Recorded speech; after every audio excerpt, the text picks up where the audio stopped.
Well, let's do take 3 on this video. This should be an easy video to do because the subject matter is so easy and I can get into it. But you know, sometimes things happen. Sometimes you're a little bit off. So I'm a little bit off tonight, so bear with me. It is Monday morning, actually Tuesday morning, August the 16th, 2016. Counting down WTBC's top 20 survey from August 8th, 1963. But I'm going to break off and go back to Billboard's Hot 100 of August 16th, 1958. There's a lot of gems on this thing. I like to play the Lost 45s. That's my specialty. That's the bomb right there, the Lost 45s, not necessarily the standards so much. Although, going back to Billboard's Hot 100 that week, some of the standards that you'll recognize: Hard Headed Woman by Elvis. Yes. Rebel Rouser by Dwayne Eddy at number 8. Just a Dream by Jimmy Clanton and his Rockets at number 9. Yakety Yak Don't Come Back's on here by the Coasters. Fever by Peggy Lee at number 13 on this survey, on this Hot 100 for 58. Originally done by Lil Willie John, later covered by the McCoys in 1965-66.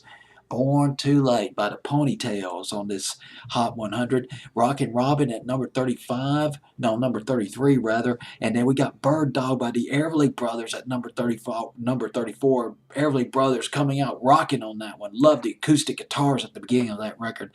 Stupid Cupid by Connie Francis at number 35, one of her biggest hits, Stupid Cupid. And Devoted to You by the Everly Brothers. Yes, they got a couple of hit records on this Hot 100. But let's go. Summertime Blues by Eddie Cochran, number 52. Up from, oh my God, from 84 to 52. This song's got some legs. It is moving. It's rolling up the Billboard Hot 100 that week. But not this song, though, at number 89. The Purple People Eater meets the Witch Doctor at number 89, up from 91. Well, call this one a bomb, by Joe South. Joe South had a phenomenal career in the 60s. Gosh, he would go on.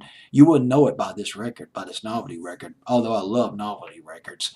And note that in the at the end of the record, the narrator with the high-pitched voice, the voice that speeded up, says "Crazy Man Crazy," which is obviously a pitch, a homage to Bill Haley in the comments. Their hit record, one of their hit records, "Crazy Man Crazy." But Joe South, the Purple People Eater, meets the Witch Doctor. Great career in the 60s, man. I'm telling you. There was Games People Play in late 68, early 1969, and Walk a Mile in My Shoes in 1969. Might have been early 1972, early 1970 as well, by Joe South. Best known for those records. A lot of people don't realize that he wrote Down in the Boondocks. He wrote some hit records by Billy Joe Royal. He wrote Down in the Boondocks, and Joe South wrote I Love You When. Remember that? Billy Joe Royal. It was a runner-up. It was runner-up to Down in the Boondocks. We're talking fall of 65. Yeah, yeah, yeah, yeah. I knew you win. Billy Joe Royal doing his best Gene Pitney impersonation on that record. He's just fantastic on that. And Hush. Hush, originally done by Billy Joe Royal, written by Joe South. Fall of 1967. Only went to number 52, though, on Billboard's Hot 100, but a year later it was a top 10 smash by psychedelic heavy metal Thunder Deep Purple. Their impassioned version soared to number 3, number 4, number 5 on Billboard's Hot 100. But a couple other songs, though. He wrote Yo-Yo. Remember Yo-Yo? Billy Joe Royal originally covered Yo-Yo in 1966, but it didn't chart. Not on Billboard's Hot 100. But then the Osmonds, they took it up to number 3, number 4 in the fall of 1971. Song written by Joe South. He also wrote I just found this out about Joe South. One of my favorite records by Paul Revere and the Raiders, or just the Raiders, Birds of a Feather from the fall of 1971.